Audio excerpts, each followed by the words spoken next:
Maligayang pagbati sa lahat. Narito sa ating doon, ito yung Sports Tambayan. Live na live sa European Athletics Indoor Championships title ng Women's High Jump event.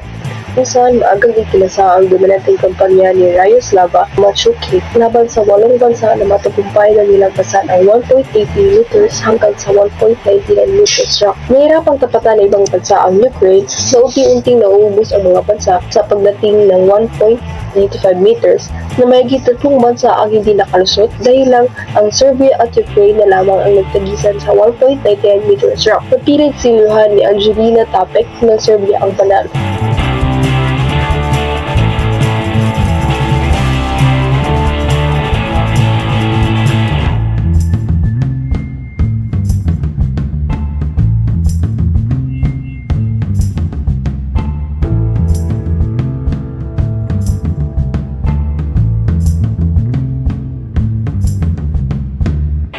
Sa huli, nanaig ang pananalasa ng Ukraine dahil ang inuwi ang pangatlong gintong medalya. Hanggang sa muli, ito yung Sports Tambayan.